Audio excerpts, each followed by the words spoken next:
Did you have to go deeper and deeper into yourself in order to come to that conviction in the midst of increasing difficulties and...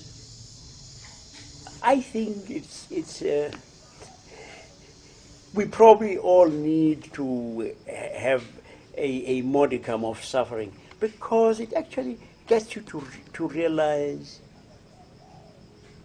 just what it means to belong to the church.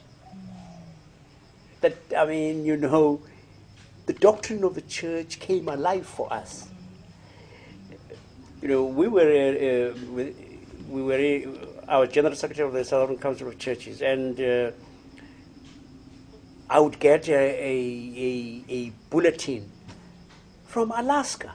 Alaska, I tell you. I mean, now, there are no God-forsaken places in the world, but I mean, if you are in Johannesburg and Alaska, and you get a bulletin from somebody you don't know them from a bar of soap. He's the pastor of a Lutheran church parish in Alaska, and he sends you this bulletin, and he says, "We pray for you." And you look at the bulletin, and there we are being prayed for by name.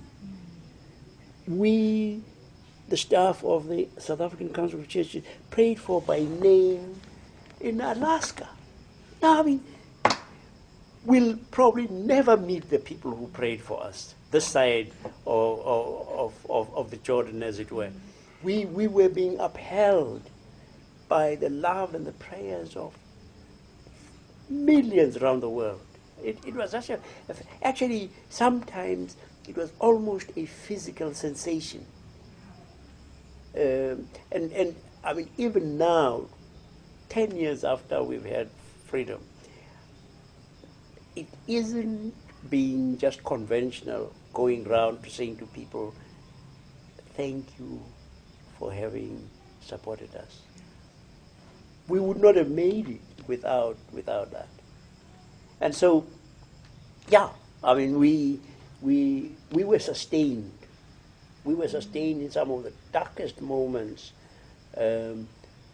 not by our own resources, but by the fact that we had these sisters and brothers all over the world.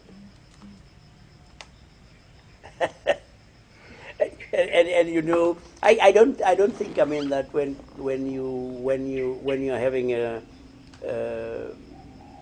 comfortable time, you actually quite understand. I think I'm not quite certain that Christianity flourishes properly where people are comfortable. I think it's a faith. It is a faith ultimately for sufferers. And then you understand. You understand where, I mean, the scriptures really come alive. I mean, when you read, say, Daniel chapter 3 of the fiery furnace, that's a nice story, you know. But for people who are having a rough time, you come, you preach to them, and you say, "Now look, this injustice and oppression is like being thrown into the fiery furnace. Now, the God that we have, you know, the God that we worship, is not a God who gives you good advice from a safe distance. You see, the king threw 3 guys into the furnace, and then he comes and he says he wants to find out what's happened to them, and he goes and he counts. He says 1, 2, no, 1, 2, no, please, 1, 2, 3, and there's a 4th. That, you see, our God is there in the fiery furnace. And you used to say to our people, our God is not over there, all over. God is here. God knows your suffering. And God is in this fiery furnace with us.